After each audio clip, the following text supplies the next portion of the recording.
Je déteste les faibles, précisément parce qu'ils n'appartiennent pas au monde des forts. Leur douceur apparente est là pour cacher leur réelle nature de poule mouillée, de lâche, de tiède. Ces gentils-là, en réalité, sont mauvais, parce qu'ils n'ont pas les moyens d'être durs, ils sont mous, tolérants, affables.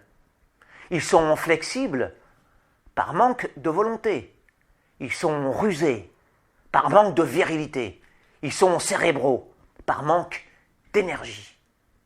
À travers ces artifices, amabilité, passivité, séduction, ils tentent de faire illusion en appelant qualité leur mensonge de poltron.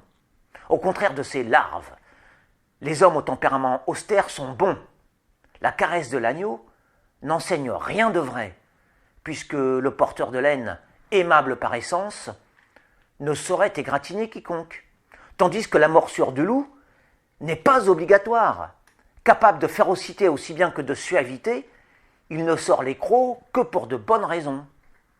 Seul le vaillant peut se permettre de défendre ce qui est juste, car il en a les moyens, alors que le frêle ne dit pas ce qu'il pense, mais ce que le bétail, l'étable, la majorité pense.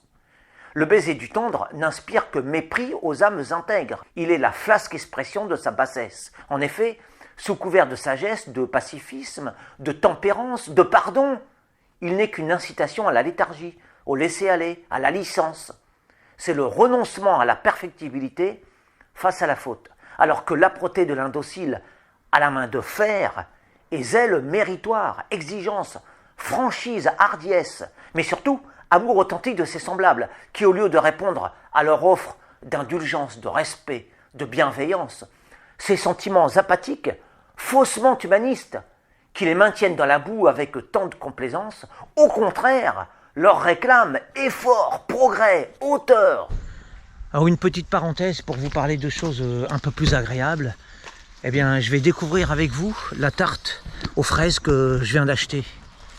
Et je découvre avec vous.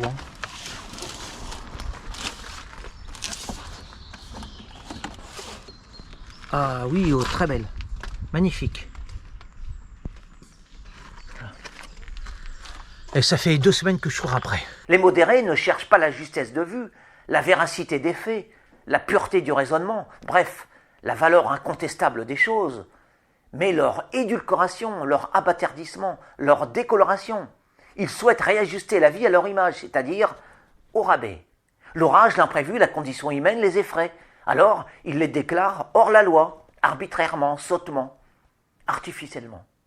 Les aguerris, quant à eux, ne veulent que ce qui est, que ce qui existe, et non des fables. La véritable justice n'intéresse pas les personnalités pâles, car le feu de la vérité leur fait trop mal. Ne soyez pas hypocrites, vous qui faites les offusqués devant ce discours radical, que certains qualifieraient volontiers de nauséabond. De manière innée, nous préférons universellement et très radicalement l'onde claire à la fange, la lumière aux ténèbres, l'aigle royal au vermisseau.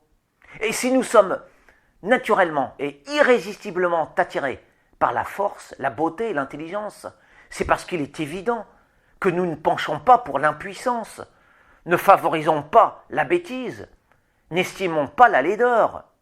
Le vice engendre le vice et la vertu appelle la vertu. C'est pourquoi le faible, qui enfante la faiblesse, est fatalement dans le faux, et le fort, producteur de beaux fruits, nécessairement glorieux.